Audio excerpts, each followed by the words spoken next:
చూడాల్సిన పరిస్థితి ఉంది. ఇది బంగారం సుంకాల మీద తాజా అప్డేట్స్. నెల్లూరు నుండి కెమెరామెన్ హుసేన్తో సాగర్, ఐ న్యూస్. రైట్, ఇక తప్పు చేస్తే ఎంత పెద్ద అధికారైనా చట్ట ప్రకారం వదిలిపెట్టే ప్రసక్తే లేదని మాజీ మంత్రి అంబటి రాంబాబు హెచ్చరించారు. ఎమ్మెల్యే ధూళిపాళ్ల నరేంద్ర దౌర్జన్యం చేస్తున్నారని ఆరోపణలు గుప్పించారు. రైతుల గోడౌన్లను, ఇళ్లు, కార్యాలయాలపైన దాడి చేస్తున్నారని అన్నారు. అధికారం ఎక్కువ రోజులు ఉండదని చెప్పారు అంబటి. గుంటూరు జిల్లా పొన్నూరు మండలం మామిళ్లపల్లి గ్రామంలో వైసీపీ పొన్నూరు సమన్వయకర్త అంబటి మురళి ఆధ్వర్యంలో మొక్కజొన్న రైతులను పరామర్శించారు. రైతులతో రాజకీయం చేస్తున్నారని వైసీపీ నాయకురాలు శ్యామల ఆరోపణలు గుప్పించారు. రైతు ఒక్కసారి లాక్డౌన్ అని ప్రకటిస్తే పరిస్థితి ఏంటో ఆలోచన చేయండి అని హెచ్చరించారు. గత వైసీపీ సర్కార్ అన్నదాతకు అండగా నిలిచిందని గుర్తు చేశారు. కూటమి సర్కార్ రైతన్నలకు ఇచ్చిన హామీల్లో ఒక్కటైనా నెరవేర్చిందా అని శ్యామల ప్రశ్నించారు.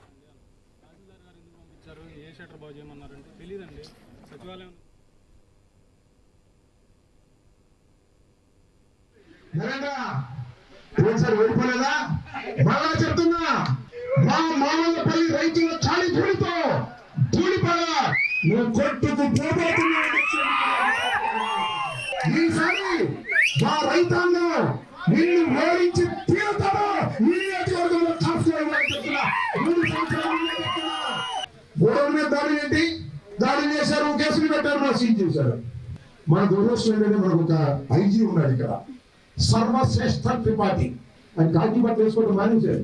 ఇంటికెళ్ళి పచ్చ చొక్కానే వేసుకుంటారు. Sarvashreshtha Tripathi IPS officer.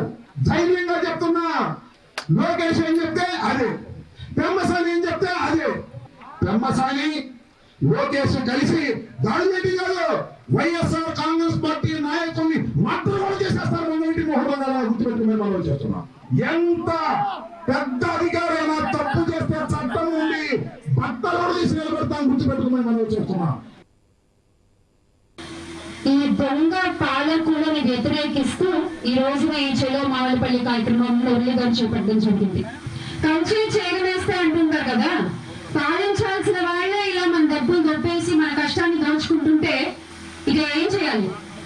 అయినా కూటమి ప్రభుత్వానికి ఒక చిన్న ప్రశ్న. రెక్కలు ముక్కలు చేసుకుని రాత్రనక పగలనక కష్టపడి కాయ కష్టం చేసుకుని మీ కడుపు నింపే అన్నదాతతో రాజకీయమా? అన్నదాతతో రాజకీయం చేస్తారా? ఎంత అన్యాయం అండి ఇది. రైతు లాక్డౌన్ అని అనౌన్స్ చేస్తే ఏం తింటారు మీరు? ఏం తింటారు? అది కరోనా కంటే కూడా చాలా భయంకరంగా ఉంటుంది పరిస్థితి. గత ప్రభుత్వంలో తీసుకుంటే వైఎస్ జగన్మోహన్ రెడ్డి గారి నాయకత్వంలో ఏ పంట వేస్తే ఆ మట్టిలో బాగా వస్తుంది అనే దగ్గర నుంచి ఆ పంట అన్ని డబ్బులు చేతికి వచ్చేంత వరకు కూడా వైఎస్ఆర్ కాంగ్రెస్ పార్టీ ప్రతి ఒక్క రైతు కూటమి సర్కార్ ఆక్వా రైతులను నిలువునా ముంచేస్తుంది.